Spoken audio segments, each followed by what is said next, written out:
It is Sunday, April 30th, 2017, and welcome to News Effect.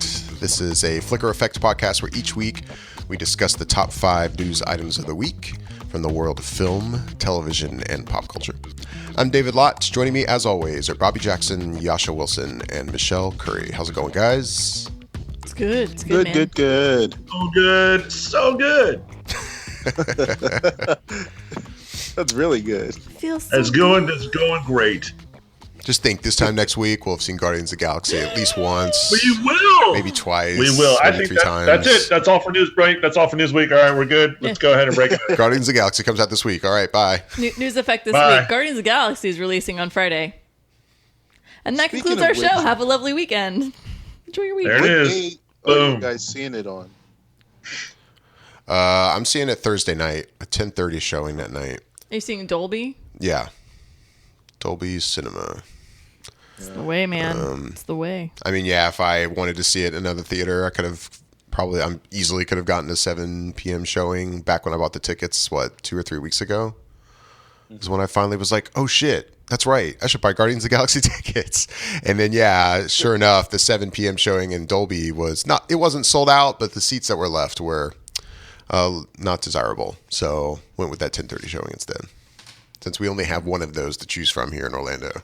Do what you got to do. Some of us man. don't live in Southern California where we have multiple options Right. for high-end cinema. Or definitely. This is true. Some of us we can't all be awesome. So there it is. Boom. There it Just is. kidding, man. Just kidding. No, man. it's cool. Yeah. It's cool. I'm just I'm happy watching we it have Friday one. morning. Friday morning? Yeah.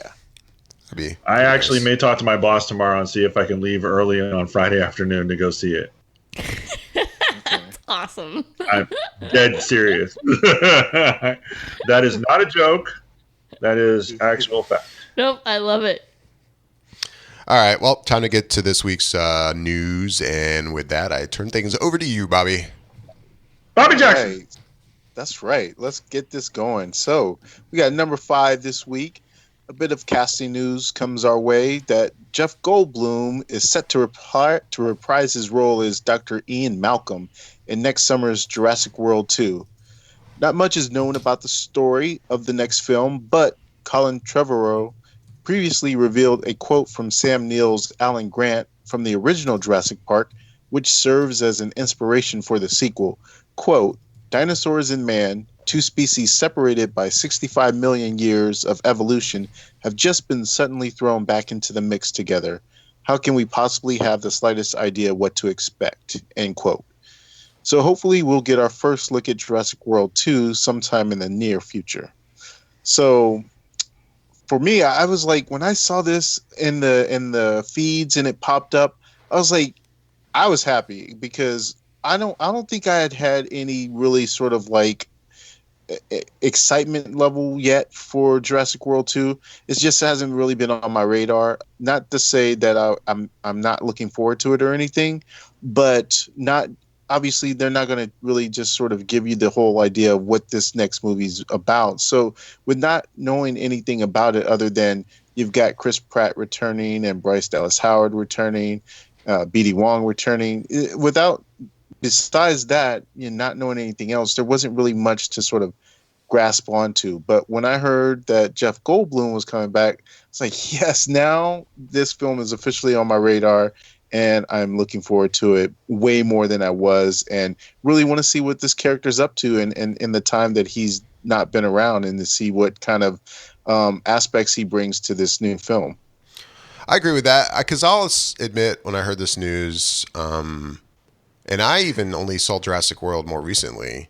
I think that's that movie That's right. It released the weekend my daughter was born, and that's so right. I never saw it in the theater. I saw it like a few months ago, I think, finally, but on TV. And I was like, wow, okay, that was actually pretty good. I actually really like that.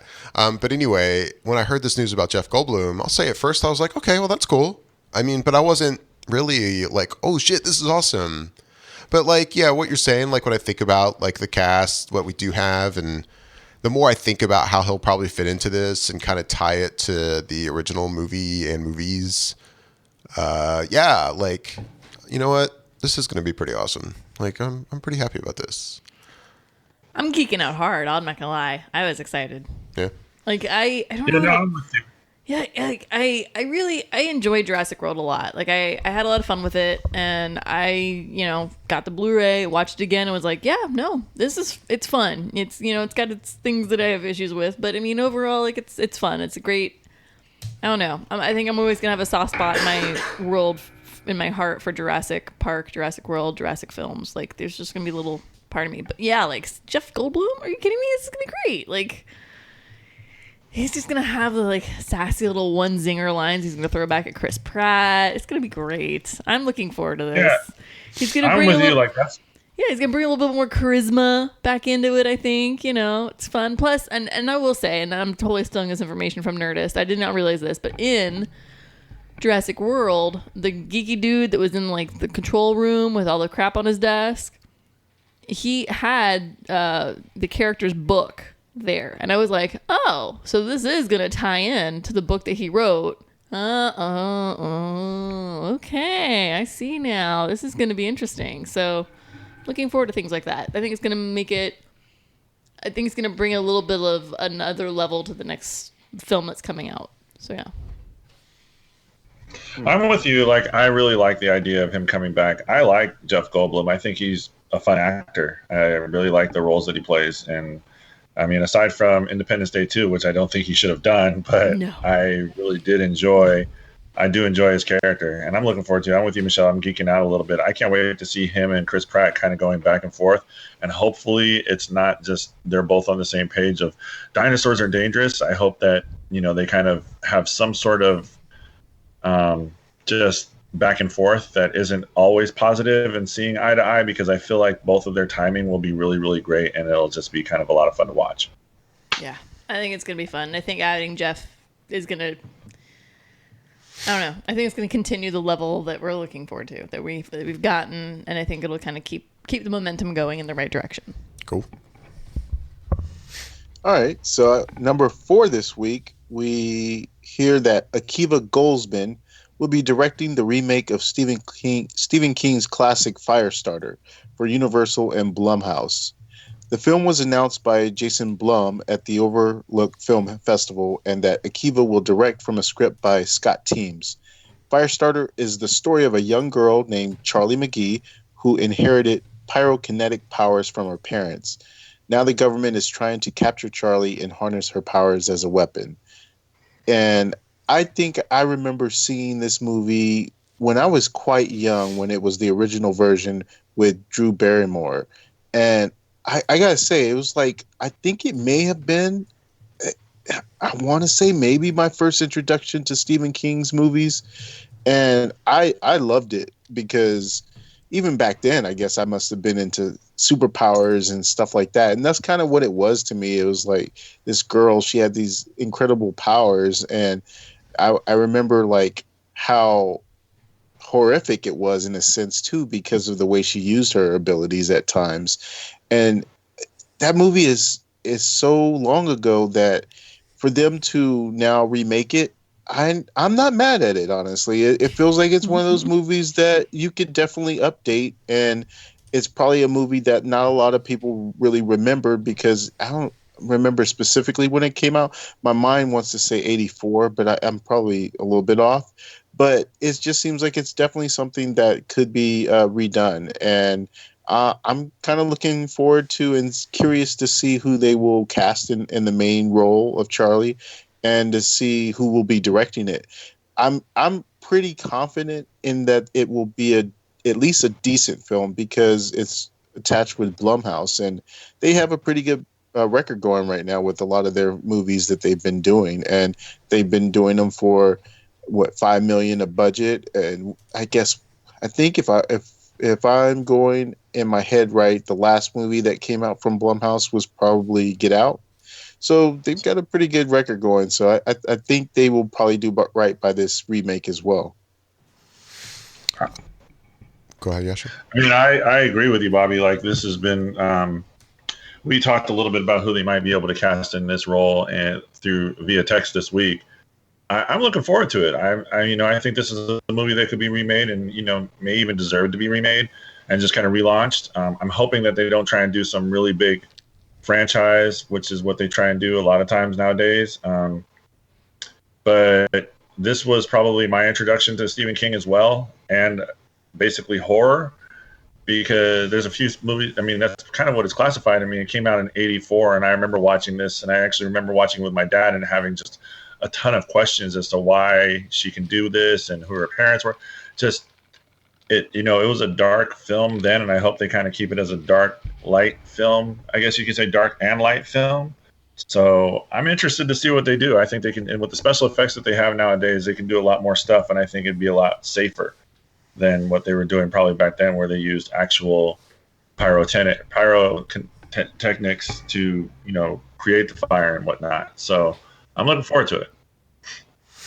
I never saw that movie, so I definitely don't have that connection to it. And That's surprising.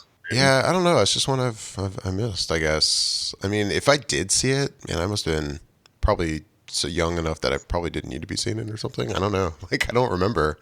I really don't remember seeing it. But I mean, of course, I remember imagery from it, So hearing that they're making a remake, part of me is like, okay, well, that's interesting. But I don't know. Like, I guess since I have no connection with the first film and never read the book or anything, like, I guess I guess part of me is just kind of curious to see where they go with something that, to me, I just have such a connection to the 80s with. So my problem is when I think of Firestarter, it feels so 80s. Like, is this really the kind of movie that's good, is going to draw an audience in now? I don't know. So that's kind of where I stand with Firestarter. That's interesting because I think the horror aspect of it could pull people into it now. With it being at Blumhouse, if they give it even more of a horror slant than it was in the original movie. I never read the book, so I don't know in terms of how well that may have translated into the film when it actually came out. But maybe there's aspects that are in the book that could be explored a little bit deeper if it went deeper, and maybe have some more of the horror element to it. But I think it could be done, especially with it being at Blumhouse. That really gives me a boast of confidence in terms of what could be done with that film. Right. Let's see. Going on to number 3 of this week, Warner Brothers Television and DC Entertainment announced a DC-branded direct-to-consumer digital service for 2018. Launching the new service will be 2 shows. The first is a new live-action series called Titans, which follows a group of young, soon-to-be superheroes recruited from every corner of the DC universe. So far, the lineup includes Dick Grayson, Starfire, Raven, and more to be announced. The show will be executive produced by Akiva Goldsman, Jeff Johns, Greg Berlanti, and Sarah Sketter. The second show for the digital service is Young Justice Outsiders, which will serve as the 3rd season of the Young Justice series. In the new season, the team faces its greatest challenge yet as it takes on metahuman trafficking and the terrifying threat it creates for a society caught in the crossfire of a genetic arms race spanning the globe and the galaxy. Sam Register will executive produce with Brandon Vietti and Greg Weisman serving as producers, and Phil Barraza, who worked on the old Young Justice series, serving as series art director. I know I've talked about Young Justice at least 3 times on the podcast since I've been doing it. It's such a fantastic show that it got canceled a little too early, and it was on Cartoon Network, and I remember it only went the 2 seasons, and people were like, where's our 3rd season? Why are we not getting a 3rd season? And for the longest time, they never really said why, but it ended up coming out that essentially one of the driving factors of why it didn't get picked up for a 3rd season is because the toys weren't selling as well as they hoped. And I was like, that's such a crappy reason, even though the ratings were good, that since the toys weren't selling, they were like, well, we can't really make any ancillary money off of this, so we're going to go ahead and cancel it.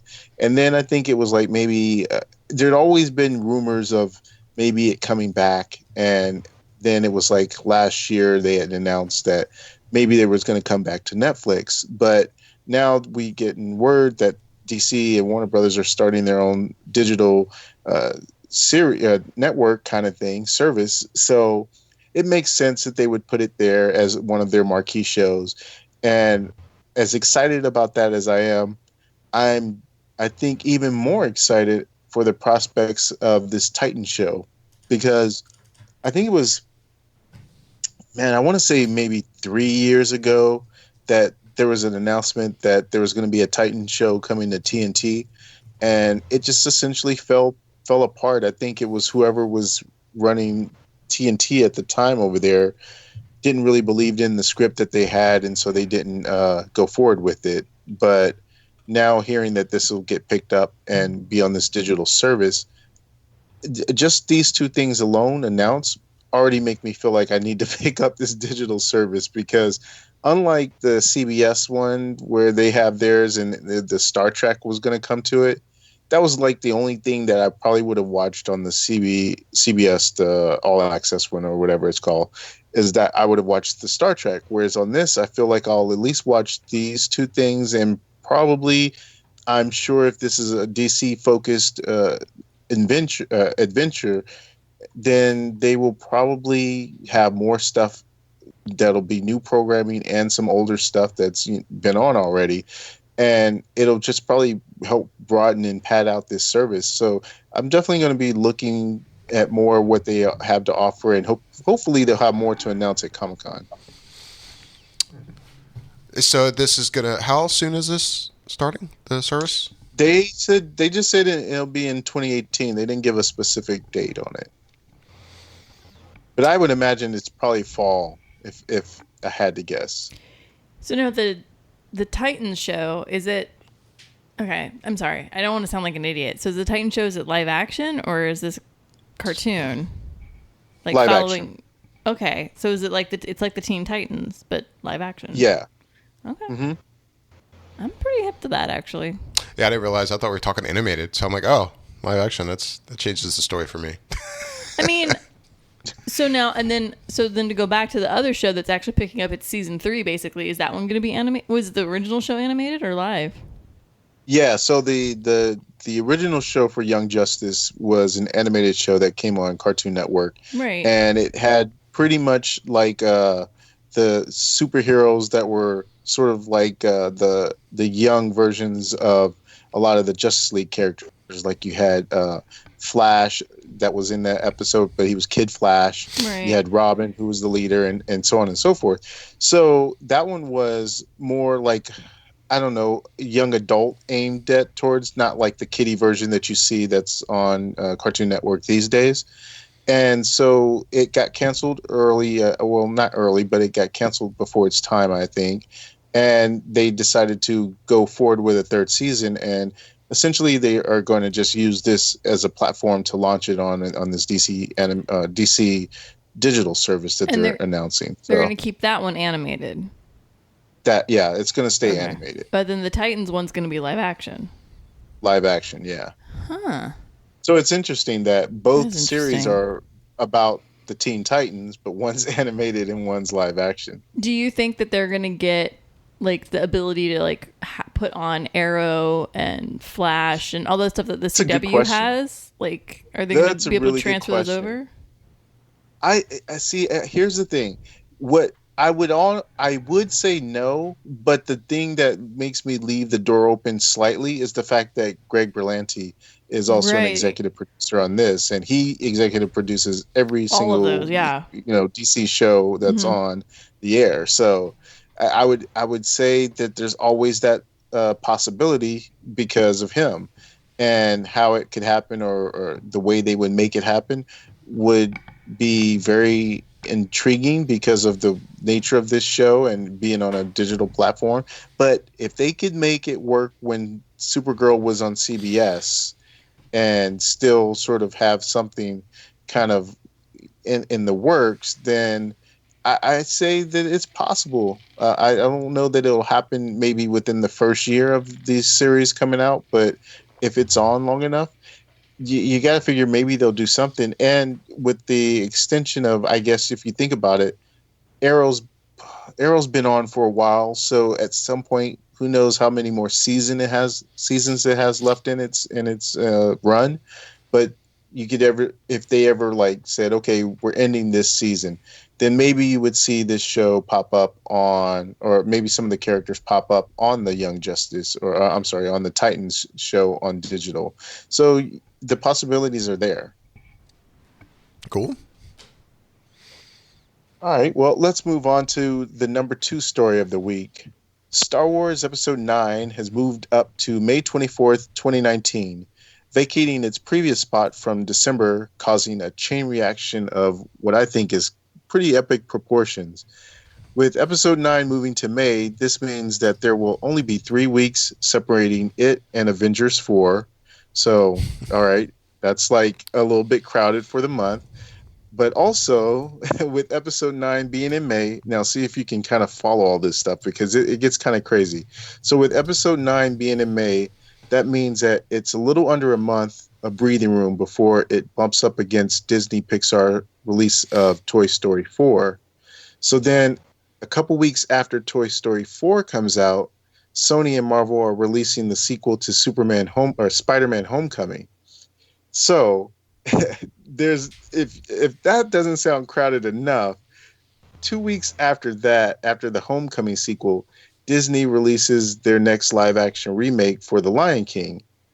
And while it's only speculation at this point, a lot of people are thinking that the reason Disney is moving Episode 9 to May is because they want to place a second Star Wars film in the December spot.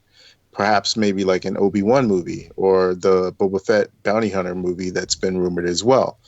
So that's already such a crowded summer.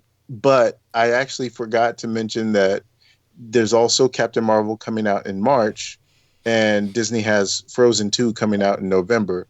So basically, Disney destroys everybody in 2019 because they seem like they have everything under the sun coming out. Man, I'm just so like, oh, Disney, you own it all. And now it's hard to imagine, like, I feel like we've already gotten into the routine, almost like the Lord of the Rings routine, where every December, okay, this is Star Wars time now. Right. Yeah. So, and I mean, I know it's only been 2 movies yet, but still, it's like, I feel like that's when it's supposed to come out. Like May, I mean, sure, it's still Star Wars, still going to be amazing in terms of money, but yeah, it'd be interesting to see what kind of legs it has in that time frame as opposed to the Christmas time frame that we've already kind of gotten used to.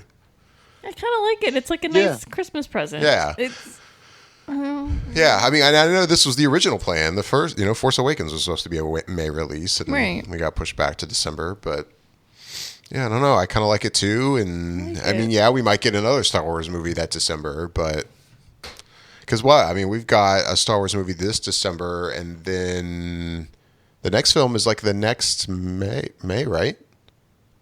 Yeah. The Han Solo film? Because this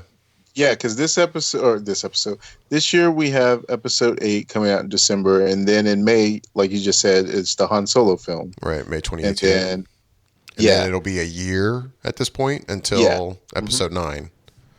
Correct. God, a whole year? This is bullshit. I want a Star Wars movie every 6 months, damn it. See, so maybe that will be their plan. Right. I mean, they definitely have the money, but it just pretty much seems like they're just sewing up in 2019 for everything. I really don't see what else, because if that's just what we have for May, like Avengers 4 and also Episode 9, like what else is going to dare come out in the month of May to try and compete with either of those? So, right. And then in June, if you already are talking about the fact that more than likely Avengers will probably still be in theaters, and so will obviously Episode 8 or Episode 9, and then all of a sudden, bam, is June, and then you have Toy Story 4. Like, how many screens will those 3 movies be taking up to where something else is obviously going to come out in June, but I don't know what it is at this point, and they're going to be filling the heat of the other movies. It's, man, Disney is just give them all the money at this point. They're just cranking them out at this point. Yeah. It's a factory. It is. It really is. They're just every month they're just gonna pop a movie on the conveyor belt and go, here's this month, boop. Yeah. One more month. Here's next month, boop. Because I didn't even mention any DC movies that are probably coming out within that year, but where they place them, good luck. I don't know. Right? Jeez. All right, well, let's get to the number one story of the week, and that is that Sony Pictures has just decided to move into that month of December that we just talked about, that Star Wars Episode 9 is vacating, and they have planted a flag on December 18th of 2019 for their long in development Masters of the Universe movie. And Sony will also be looking for a new director because it looks as though they have sort of relieved McG of his directing duties. And for those who don't know, Masters of the Universe follows Prince Adam, who has the ability to transform into the warrior called He-Man. And as He-Man, Adam becomes the last hope for a magical land called Eternia, ravaged by technology and the evil Skeletor. And oh man, I've been waiting for this movie. I gotta admit, the He-Man growing up for me was like definitely one of those cartoons I watched religiously. I loved freaking He-Man growing up, and it's only one of the other two shows that I've been waiting forever to come out with a movie. We've already had Transformers. He-Man was one of the other ones, and then the third one on the list is Thundercats. So if they ever make a Thundercats, then I can be complete with the fact that I got a lot of my childhood cartoons come into live action.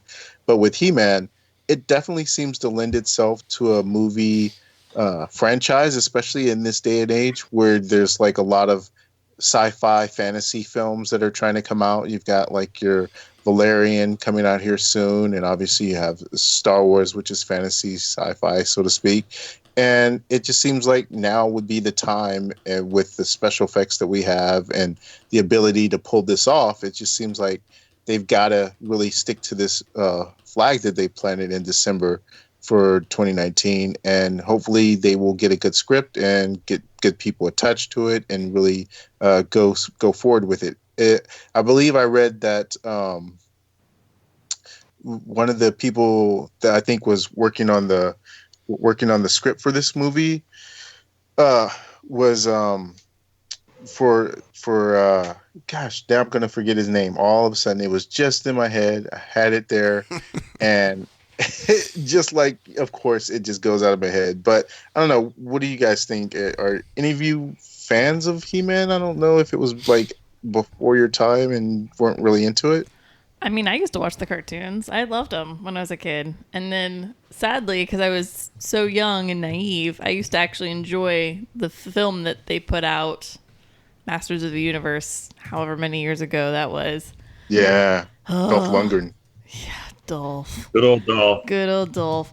And so, I mean, and I was a kid, and I really, my brothers and I used to watch that movie. We had a lot of fun with it. And I mean, I watched it recently, and I say recently, I've watched it probably somewhere in my early 20s and just hung my head and shook it and went, oh God, I can't believe I really enjoy watching this film. It's so bad. Anyways, but no, I like He-Man a lot. And I used to watch She-Ra, of course, too. So it's like, I think it could be a lot of fun. My concern is while I did actually enjoy the first Transformers film, the other films I could care less about. But then you have things like, I was really looking forward to G.I. Joe when G.I. Joe came out, because I used to watch G.I. Joe and I used to play with G.I. Joe action figures. And so we all know how those films kind of panned out. And so my concern is are we going to get something like the first Transformers where we all are like, oh my God, give us more of this? Or is it going to turn to a G.I. Joe situation? And that's kind of my concern. And I say that, and Transformers turned into a G.I. Joe situation. So Right. I don't know. I have no expectations on this film at this point, but I would say it's cool that they're doing it, but no expectations. Sony is making it. We're talking about Sony here, so Yeah. I don't know.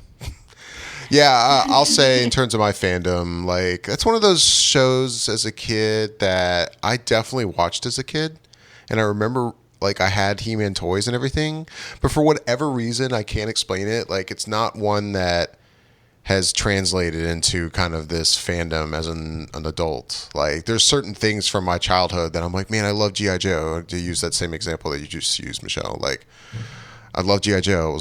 I remember having so many G.I. Joe toys, and I still think it's awesome. But He-Man is like, now I think back to He-Man, and I'm like, meh, I guess I like that, but I don't remember it as well, I guess. So maybe I didn't like it as much as I thought I did. I don't know. Like, so when it comes to hearing about this movie, I'm just like, I can't help but be super skeptical about, like, what kind of tone is this going to have and what's this going to look like? And, I think I'm on the same page as you, David. Like, that's exactly how I would have probably described it. Like, I remember watching it, but I'm with you on this. Is like, what kind of tone are they going to make with this movie? Like, right.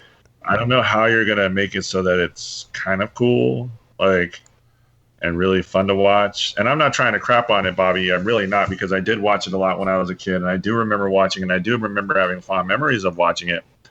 But I'm just really skeptical about that, especially since they went ahead and did, Transformers, and I know how you feel about Transformers. Lord, I think we all know how you feel about Transformers. G.I. Joe's was just okay. I mean, it was kind of a fun movie, but it wasn't anything, too spectacular. So it's, like, okay, so now we have another cartoon, a beloved cartoon from our childhood. Are you going to destroy that too, or are you going to make this really great? It's kind of how I look at it. And then, I'm with you, Bobby. Like, I would love to see a Thundercats movie, because I watched Thundercats religiously. I thought that was the coolest thing. And at the same time, do you really want them to make a Thundercats movie? Because they probably might destroy it. So, right. I don't know. Yeah. Now, I guess, I agree with you guys in that the tone that they decide to go with will be very key. And I did sort of recall who it was who's writing the script for it, which is David Goyer, which he seems to get his hands on a lot of different popular properties. So we'll see what he can kind of come up with as far as the tone and everything, because it is a delicate balance to really try to pull something like this off. It works okay-ish or fine as a cartoon, but to see a film version, they're going to have to make some changes and see what they do with it in a way that makes it work, because it'll look kind of weird seeing a guy wearing a loincloth and just like a no shirt kind of running around. It'll look weird on film. So I'm sure they'll change it up. And I do remember there was like a newer version of it that came out, I think in the 2000s or the 90s, which had more of an updated feel to it. And they even went into Skeletor's backstory when he was kind of this humanoid looking kind of guy. He had like a long hair and a long black goatee, and he was still, I believe, purple at the time, but he had his own sort of name and everything. He had a whole story, and it was actually really good, that series that kind of came out later. So maybe if they went back and looked at that and maybe tried to adopt some of the aspects of that, they could come up with something that could really work on film. But it's definitely going to be a challenge, and like you guys all pointed out, they don't really have a great track record with bringing a lot of these beloved cartoons to life in live action in a way that works. Yeah.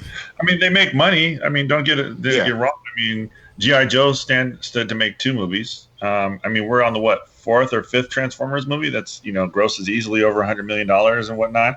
So they're making money, but are they, for the people that really loved the series when we were kids, like Bobby, you have vehemently said that you are not going to go watch this next one that's coming in the theater, and almost like an extreme protest. Like, you won't even watch the trailers. Like, so it's like, I mean, you're done. And it's like, I would hate, like, genuinely, I would actually be sad with you as excited as you are for He-Man. I would be sad for you, like, if it came out and it just was nothing that you wanted and nothing that you expected, and you were just completely disappointed with it. That would make me sad for you. Well, I guess I kind of got that already with the Dolph Lundgren version, so it can't be any worse than that. That's true. Yeah. Yeah, that's true. I mean, that's fair, but I mean, back then, it's like, I feel like they were still trying to get a feel for how to make these movies back then. Yeah. And so, like, I mean, that's, but I get it. Yeah, absolutely. Right. Yeah. Well, that's all for the news this week, and as always, we'd love to hear back from everyone listening. Let us know what you think of the show and everything we've talked about. You can email us at feedback@flickereffect.com.